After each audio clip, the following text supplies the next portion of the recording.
Hello అండి, welcome to Rudramma kitchen. నేను ఈరోజు మోతిచూరు లడ్డు చేస్తున్నానండి. ఈ గ్లాస్తోన ఒక గ్లాసు శనగపిండి తీసుకుంటున్నాను. ఇదే గ్లాస్తో మనం ఒక గ్లాసు వాటర్ తీసుకుంటున్నాను. మనకు కొద్దిగా లూజ్గా ఉండాలి కదా, ఎక్కువ వాటర్ కూడా ఉండొద్దు.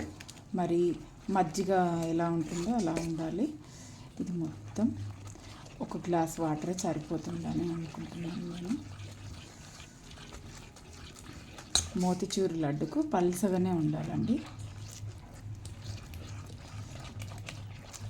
కొద్దిగా మనకు 2 నిమిషాలు అలా 5 నిమిషాలు అలా నాననిస్తే ఇంకా చాలా బాగా వస్తుంది అన్నమాట.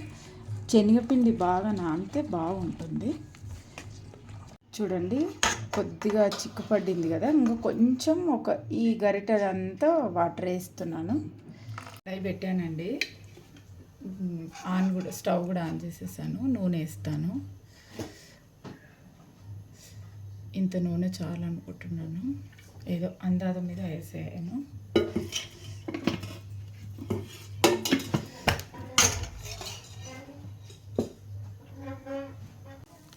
చూడండి, ఇలా వేస్తున్నాను. నేను కవర్తోనే వేస్తున్నాను అనమాట.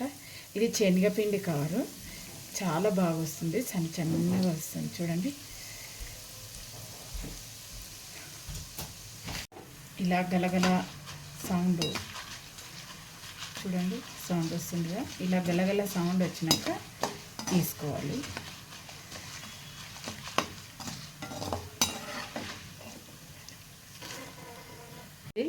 ఇలా ఇంత వచ్చిందనమాట. ఒక గ్లాస్ది ఇంత వచ్చింది. అక్కడక్కడ ఒకటొకటి చిన్నవి కొద్ది పెద్దగా కూడా ఉన్నాయి. కాకపోతే ఇది పాకంలా మెత్తబడిపోతాయి కదా, చిన్నగా అయిపోతాయి అన్నమాట. కానీ చాలా కవర్తోనే కూడా బాగా వచ్చింది. నా దగ్గర అది లేదండి, ఇలా చిన్న జాలిది ఉంటుంది కదా, అది లేదు. అంత కూడా సన్నగానే వచ్చింది. చూడండి, ఇప్పుడు మనం పాకం చేసుకుందాము. ఇక్కడ చక్కెర పాకానికి కడాయి పెట్టానండి. ఇప్పుడు మనం ఏ కప్పుతో అయితే తీసుకున్నామో ఆ గ్లాస్తోనే నేను ఒక గ్లాసు షుగర్ వేస్తున్నాను.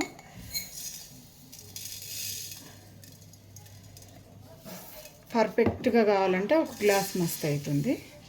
ఒక గ్లాస్ వేసాను. దీంట్లో ఒక గ్లాసు షుగర్ వేస్తే ఇంత పెద్ద సగం అంతా వాటర్ వేసాను, కొంచెం తక్కువ వేసాను. దీంట్లో కొంచెం ఫుడ్ కలర్ కూడా యాడ్ చేస్తా. ఇది మంచి ఫుడ్ కలర్ అండి, కలర్ఫుల్గా వస్తుంది. ఇది మనకు డీమార్ట్లో కూడా దొరుకుతుంది, చాలా బాగుంటుంది. మనకి ఎలాంటి ప్రాబ్లం రాదు ఇలా ఈ ఫుడ్ కలర్ వలన. దీంట్లో కొంచెం ఇలాచి పౌడర్ కూడా వేస్తున్నాను. మనకు ఇది థిక్గా రావాల్సిన అవసరం లేదనమాట. ఈ షుగర్ మంచిగా కరిగి కొంచెం మరిగితే చాలు. కొద్దిగా నిమ్మరసం కూడా వేస్తాను నేను దీంట్లోనే. కొద్దిగా నిమ్మరసం, ఇది కొద్దిగా అయినాక వేస్తాను. 2 డ్రాప్లు వేస్తే చాలు. ఇలా ఇంత చాలు.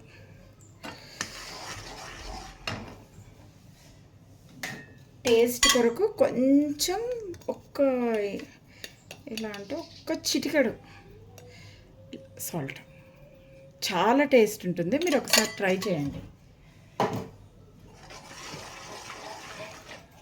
ఒక్కసారి ఇలా మరగనిచ్చాక మనం వేసేద్దాం, బూందీ వేసేద్దాము.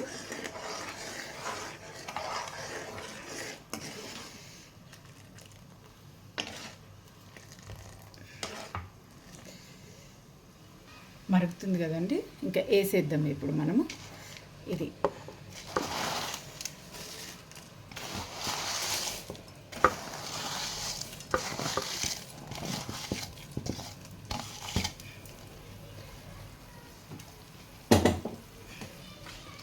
కొద్దిగా ఇప్పుడు సిమ్లో పెట్టుకుందాము.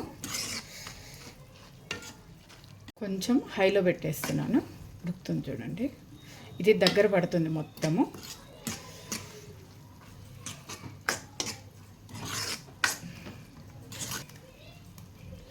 ఇలా ఇది అయిపోయిన తర్వాత మనం మూత పెట్టేసి ఒక 20 నిమిషాలు అలా వదిలేయాలి.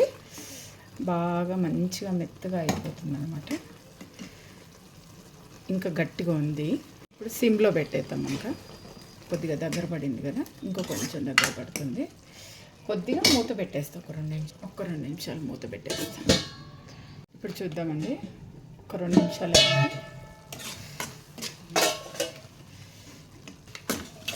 కొద్దిగా నెయ్యి వేస్తుంది. దీంట్లో నెయ్యి వేసి కొంచెం మనం కాజు కానీ పుదీనా వేసుకోవచ్చు, ఎవరి ఇష్టం వాళ్ళది. నేను కొంచెం బాదం ఉంది, బాదం వేస్తా ఫ్రై చేసి. ఇంత కొద్దిగా నెయ్యి వేసుకుంటున్నాను, టేస్ట్ కొరకు నెయ్యి వేస్తున్నాను. కానీ నెయ్యి వేస్తే టేస్ట్ బాగుంటుంది. 1 స్పూన్ వేసాను నేను నెయ్యి. నేను బాదంలు కొంచెం నెయ్యిలో ఫ్రై చేసి వేస్తానండి. ఇప్పుడు మూత పెట్టేసి ఇంక పక్కకు పెట్టేద్దాము. చల్లారాక కొద్దిగా గోరువెచ్చగా ఉన్నప్పుడు లడ్లు కట్టేసుకుంటే అయిపోతుంది. పెట్టాను కదా, తీసాను. ఇప్పుడు కాజు వేస్తా. కాజు కొంచెం నూనెలో ఫ్రై చేశాను అనమాట. ఇది కొంచెం చల్లబడిపోయింది. అది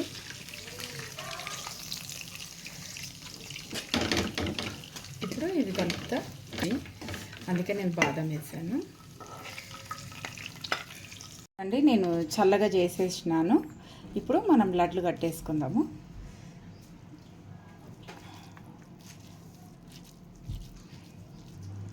ఇంకా కొంచెం సన్నగా వచ్చింటే బాగుండేమని అనుకుంటున్నాను, కానీ పర్లేదు. టేస్ట్ అయితే అదిరిపోయిందంట. మా బాబు తిన్నాడు, తిని చెప్పేసిండు సూపర్ ఉంది మమ్మీ అని చెప్పాడు. అందుకే ఇక్కడ లడ్లు కట్టేస్తున్నాను. చూడండి. ఓకేనండి, మీరు కూడా ట్రై చేసుకోండి. ఎలా ఉందో కామెంట్ చేయండి, లైక్ చేయండి, షేర్ చేయండి. థ్యాంక్ యూ అండి.